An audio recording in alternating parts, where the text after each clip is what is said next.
Today we preview the 2025 Houston Astros with Suzy of the Bourbon and Baseball Podcast. You're listening to the Bucko Banter Podcast, brought to you by the Just Baseball Media Network. Cue music. Rockin' 101, she compliment my taste. Whiskey in my lemonade, cause I like the way it tastes. Best seats at the Pirates game, they let me run the base. Yeah, my time is like my money, cause I can't afford to waste. Wifey is a lawyer, take my date to my dates. Order steak by the plate, sending case after case. Run my race at my pace, clear the grass of the snake. Welcome back to our last and final team preview. We've saved the best for last, of course. I am honored. I mean, it has nothing to do with me and all about the team. I know. It's okay. Exactly. Welcome on, Suzy. We've been Twitter friends for a while, but we're happy to have you on to discuss the 2025 Houston Astros. I appreciate it. Thank you guys so much for inviting me on. And you guys are fancy over here with intro music and stuff. I need to get me some of that. Thank you. We'll look into that. Well, Suzy, let's get into the 2025 Astros. But before that, 2024, 88 and 73, first in the AL West. Pretty busy off season. I'm going to read off all the names here: free agency, trade, additions, subtractions, and then I want to get a grade from you. And if this is enough to stay at the top of the AL West. Okay. So via free agency, we added Christian Walker, Brendan Rodgers to a minor league deal, Luis Guillermo to a minor league deal, and then via trade, we brought in Hayden Wesneski, Isaac Paredes, Cam Smith, Taylor Trammell, and then we lost Jose Urquidy, Justin Verlander, Jason Hayward, Yusei Kikuchi, Hector Neris, Alex Bregman, Caleb Ferguson, Kendall Graveman, and then we lost via trade Ryan Presley, Gray Kessinger, and Kyle Tucker. Of course, a lot of names there. How do we grade it? I will have to say overall, I'd probably give the Astros organization a B plus, very, very close to A minus, very close to A minus. Okay. I admittedly was heartbroken. I mean, like literally crushed, sobbing in my car in the Walmart parking lot when they actually announced Kyle Tucker being traded. He's my absolute favorite player, and I grew up with him. Like literally saw him grow up from a gawky, skinny, way too long neck boy to this man that is an amazing baseball player, and I was crushed. And admittedly, his replacement, quote unquote, the trade piece, the diamond, so to say, has exceeded all of our expectations. And everyone's like, it's okay because we got Cam Smith. I'm like, I know, but it's not Kyle Tucker. So, but taking the baseball fan hat off of Suzy, I understand why we had to do it. Obviously, Kyle Tucker is going to command a large free agent contract, one that Jim Crane has just shown us time and time again that he's not willing to pay and do the years that is going to take to sign Kyle Tucker. And so the fact that we have 6 years of Cam Smith and what I think like 4 years of Isaac and then 2 I think of Hayden Wesneski. So the fact that we turned Kyle Tucker into 3 players that 2 of them we knew were going to be on the opening day roster, and then Cam Smith just meteorically exceeding our expectations and just coming up and on the opening day roster now is just super awesome for us. And so the fact that we now have that, I'll take it. Excellent call-up video for Cam Smith, by the way. I loved Just it. a real tearjerker. I needed it to come with a warning though, because I wasn't prepared. I wasn't in the correct mental space to just start sobbing, and my children were really worried about me. I'm like, it's just so sweet. Yeah, so they're like, Mom, I love those videos. So good. I mean, looking at this offseason, you lose Alex Bregman, you lose Justin Verlander, Jose Urquidy, guys that have been a part of the organization for a while, but you bring in Christian Walker, you bring even, I want to say Brendan Rodgers, because he came in from a minor league deal and like, I've always been a big believer of Brendan Rodgers, and leave it to the Astros to figure it out with him. Cam Smith, Isaac Paredes, like you get guys with control now. Mm-hmm. I feel like they did a really good job, like filling in the spots that they left. Would you agree there? Absolutely. And it's not, unfortunately, I say unfortunately, if you know ball, you are going to know how amazing Christian Walker is and how amazing Isaac Paredes' stats are. Not so much in Wrigley. We all know. But in Tampa, well, not Tampa, but Right. RIP, in that stadium, how much he pulled the ball. And what was really under the radar for those two players were how long of at bats they take, like how pesky they are when they take their at bats. And that's something that the Astros as a whole has just really stepped away from last season. I mean, I don't know how many games we lost essentially. And, the starting pitcher is not a super good starting pitcher. I mean, obviously they're all major league guys, but they're sitting down after six pitches in the first inning. I'm all, what are we doing? What happened? Right. What happened to, the Jose Altuve that is going to foul off, 43 pitches and then, get a single up the middle? Like where did that Jose Altuve go? No? Okay, cool. Right. And it's just the fact that both Isak and Christian Walker are patient at the plate and can draw their walks and, foul off a bunch of pitches and, pass the baton. I really, really, really, really, really hope that it rubs off on the other players and not, the reverse, not Jeremy Pena swinging at a low and away slider. I was going to say Jeremy Pena for sure. Yeah. Yeah, but Let's looks a little bit better this year. Fingers crossed. good. I always like Jeremy Pena. I like those big shortstops. So let's go through the projected lineup here because I agree. You got guys that are going to be able to destroy the Crawford boxes out there. Yes. You got a different look, though, this year when it comes to defense. So let's go through 1 through 9 and then talk about any changes that you might make or if this is how it's going to look come opening day. Leading off left field, Jose Altuve, third base, Isak Paredes, DH, Yordan Alvarez, of course, first base, Christian Walker, behind the plate, Yainer Diaz, shortstop, Jeremy Pena, right field, Cam Smith, second base, Mauricio Dubon, and then center field, Jake Myers. How are we feeling about that, Suzy? If you are a dedicated Astros fan and love Mauricio Dubon, I need you to cover your ears because you're going to be wholly offended by what I say about Mauricio Dubon. I need Mauricio Dubon to evacuate second base. He is a great utility guy. Don't get me wrong; he's a good bench bat, but that is where he needs to stay. He does not need to be the starting second baseman for the 2025 Houston Astros, and he's a great personality, smoke show of a wife, adorable dogs, beautiful child. So he should have confidence. Yes, but not as the everyday second baseman. And I'm so sorry, Houston Astros fans, because he's beloved because he's such a great personality. He signs all the autographs, very magnanimous, but just not the everyday second baseman for the Houston Astros. How about Brendan Rodgers? I mean, could you see him taking that spot eventually? That's where I'm hoping they'll go. Okay. I really liked Brendan Rodgers at bats during spring training, and the defense was amazing out there, and I was a little confused because there was a kind of between Brendan Rodgers, Luis Guillorme, and then Zach Short for some reason, and I'm not quite sure why Zach Short is still in the running. His numbers in spring training weren't great. Made some amazing defensive plays, but if we're going strictly off of at bats, Luis Guillorme should really have taken it. And also Luis Guillorme is a left-handed bat, but Luis is in our AAA league system now. So I don't exactly know why Zach Short is still there, but that is the last remaining spot that Joe Espada has not announced. He apparently knows who the starting second baseman is, but he's not going to tell us just yet. So I'm hoping that it's Brendan Rodgers. Again, I think Mauricio Dubon is best used as a bench bat to, fill in second base, third base, shortstop, get people off their feet. Before we get into the rotation here, how's the Jose Altuve experiment going in left field? It's going. Yeah. It's going.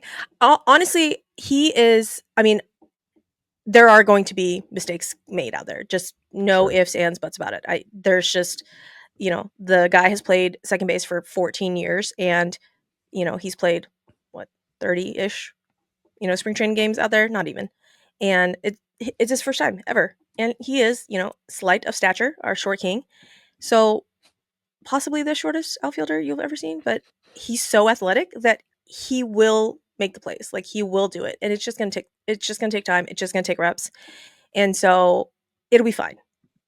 It'll be fine. And as much as I want to tie Jake Myers to a rocket and send him to the moon, unfortunately, his defensive capabilities out there is going to kind of help Hosey out there. He doesn't have to cover as much ground. Right. Jake Myers will do that for him. So Sure. Jake Myers gives me like Jake Marisnick vibes. yeah. Yep. Plus defense. Could run into a home run every once in a while, but just inconsistent with the bat. So Yeah. this Not my rotation. favorite. Yeah. This rotation, Suzy, we got right now projected Framber Valdez, Hunter Brown, Runa Blanco, Spencer Arrighetti, who I'm really high on this year, and Hayden Wesneski, who you acquired from the Cubs. There's not a lot of depth. Like, the only person that's on the fringe here is Colton Gordon, who will probably get a start here and there, maybe this season. But you got a lot of guys on the injured list: Sean Dubin, JP France, Luis Garcia, Christian Javier, who had Tommy John surgery, Lance McCullers, who seems to live on the injured list. Yeah. LMJ's on his way back. He's on his way back. I'd his way love back. to see a full season of LMJ because I think his stuff is nasty. Us too. What do you think of this rotation, though, the 5 that I listed prior? I really like our rotation. And, I've listened to quite a few podcasts that have not given this rotation as much respect as I really think it deserves. And I know that's a homer take, whatever, but hi, Framber Valdez and Hunter Brown, I will put that up against pretty much anybody's 1-2 punch. I think Spencer Arrighetti is going to be our number 3. And Spencer, coming up last season, really not being quote unquote ready and just having to, take his lumps in the major leagues was really eye-opening for him. And I think towards the end of the season, when you saw those like really big strikeout numbers, that's really when he kind of figured it all out and kind of put it all together. And my, I guess, key for Spencer is that he loves to strike people out. That is his number one goal every time he's on the mound. And I guess it's a double-edged sword, because since he wants to strike everybody out, that's what he's going to do when, a ground ball can just easily get you an out in way less pitches. And when he's really going good, he's figured it out, and he's accepted that fate. But that's like the key for him this year. And sneaky dark horse Cy Young pick, just FYI. So Ronell, I think, is going to. I don't think he's going to regress. Everyone is saying that he's going to regress. I'm like, oh, guys. I mean, I get it. You do it again, okay, Ronell. But he's a little bit older. We stretch him out from a relief pitcher, so he doesn't have as many miles on his arm. So I think he's going to be great. And then, Hayden was actually coming in, being that 5, and I mean, obviously, you guys, everybody that watches baseball has seen what the quote unquote pitching lab over here can do. I mean, we took Yusei Kikuchi and turned him into, what he is, and hopefully, maybe he'll stay the same for the Angels. We'll see, but I think they can tweak Hayden to either add a pitch, fix pitch mix, all that fun stuff, and I think he's going to be a great number 5. LMJ, like I said, is on his way back. He stayed in West Palm Beach to throw in some minor league backfield at games, something like that. I want to say he threw it to Christian Walker, but don't quote me on that. I may be on crack. And then, JP France probably is not going to be back this season. Luis Garcia, unfortunately, apparently has to go see another doctor for his arm. That's not great. But, you mentioned Colton Gordon. AJ Bluebot is another one to really look out for. Ryan Gusto is also a guy to keep your eye on. He was supposed to make his big league debut last season, literally the last game of the last season against the Guardians, and it got rained out. and so he didn't get to pitch and make his major league debut. He was told a couple of days ago that he is the last spot in the bullpen, so Yeah. they're going to use him as a kind of I guess, a long man. Yeah, they look like Um, they have Ryan Gusso in the long man role here. And yeah, how do you feel about this bullpen? Because we got Josh Hader, Brian Abreu, Taylor Scott, Brian King, Luis Contreras, Steven Okert, Rafael Montero. Obviously, bullpens change on a week-to-week basis. yeah. So, half the names could be optioned or they could be bringing in different guys. Is this a strength of the 2025 Astros? Is there some room to work with here with guys going up and down? There's a couple of guys that have options that are gonna go up and down. Luis Contreras is one of those guys. He's got nasty stuff, but he is up because Sean Dubin is on the IL. Forrest Whitley is on the IL, and so a lot of these names that you read off, besides Hader, Right. Abreu, people are like, who?